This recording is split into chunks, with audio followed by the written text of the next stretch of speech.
Hello guys! Today we're going to be talking about tunneling. Now, the reason why I thought we should be talking about this today is because I'm hoping to 1. Be able to reach some new players on both sides, help them understand the nuances of the strategy. 2. As a killer main who's been trying his best to learn how to play Survivor, I'd like to give my opinion and also show my findings. 3. To help both sides know when to expect it and how to use the strategy properly, with a few tips and tricks. So first, let's talk about the elephant in the room. Tunneling is generally frowned upon by the wider DVD community. While I believe that tunneling is not that big of a deal as others, I do understand the frustrations of hard tunneling. Targeted tunneling, for example, from racists, homophobic people and transphobic reasons, and just the general feeling of being targeted. However, as a killer main, I do want to stress that most of the time, apart from those certain situations, killers don't think or act like that.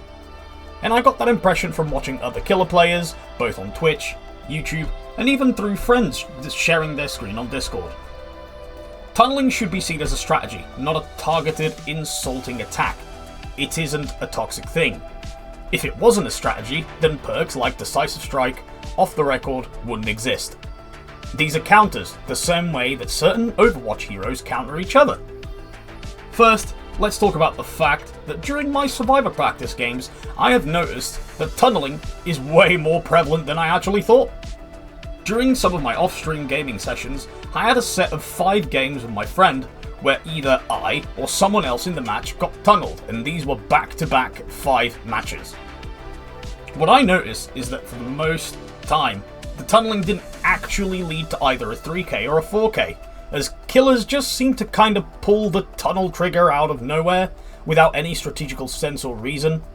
I'm not sure if those killer players just know that tunneling is not nice for survivors and they were trying to troll, or because they wanted the pressure and they kind of just missed the right moment to tunnel, and they kind of lost the pressure because of it.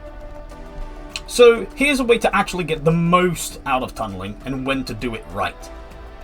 The best way that I found in my games where tunneling is the most effective as a tool is at about 3 to 2 gens left.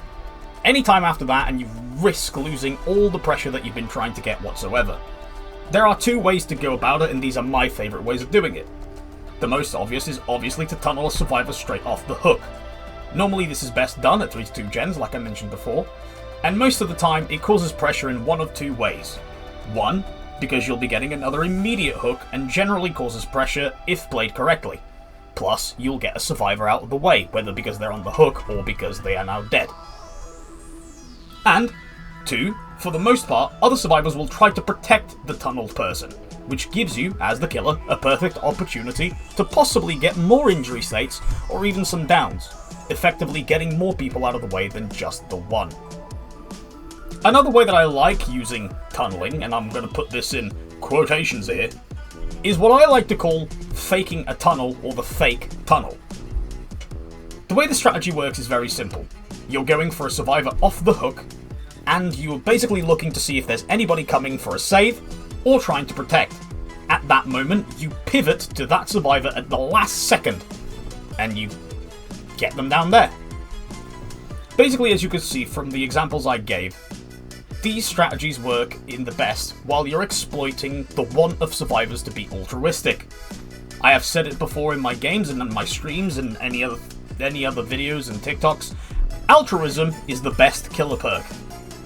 And even I have been defeated by that, as survivors trying to help each other is almost an instinctual thing. In my time playing this game, I have noticed that using survivor objectives as your catalyst for victory is normally the best way to go about this. So, in that vein, let's talk about when to not tunnel. First of all, let's talk about the most obvious part, hard tunneling. For the most part, hard tunneling has 2 cons. You could be wasting your own time. It could be detrimental to your actual game. If the survivor you're chasing is generally good and they manage to keep you for all 3 of the hooks that you need for a kill, then you could be risking losing the game right there and then. Plus, this is also detrimental to your own grade progress, as getting less hooks, for the most part, means less pips. For the most part, it's a bad time to hard tunnel, not just for you, but for the survivor, and also, it might be a colossal waste of time.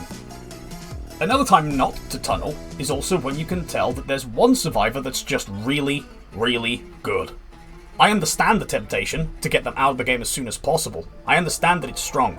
However, it is generally best to find the weaker links and guarantee at least a 3k, than possibly just getting 1k, but the tunneling cost you all the gens.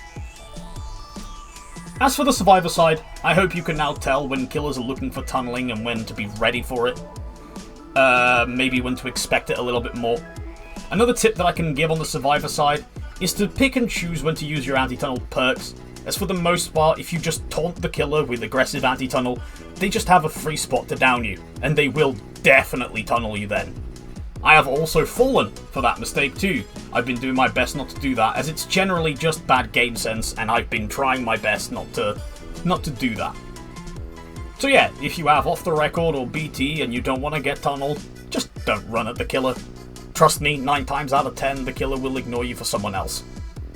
So yeah, I hope this has been informative. I hope you guys learned some things on both sides. I hope that you understand what the point of this video is. It's to help kill the stigma of the made-up rules of Dead by Daylight, and to stop the narrative that if you tunnel, you're bad at the game. You're not. You're just trying to get something done. You're just trying to cause pressure, which is what the killer's job is. So yeah, you know, I hope you understand that's what I'm trying to do. And I also hope you understand that there's nothing wrong with playing efficiently, and there's nothing wrong with playing to win. I mean, if you were playing Apex or Fortnite, and you drop next to someone who didn't pick up a weapon, but you did, you're gonna shoot them. You're gonna get the down on the kill. So yeah, let me know what you think. Let me know in the comments, give us a like, a sub, all that stuff. Stick around for some more DBD content. You can also watch some of my Resident Evil playthroughs if you want. And yeah, thank you for all the help. I love you very much, guys. I hope this has helped you, and I'll see you later. Stay tricky. Mwah.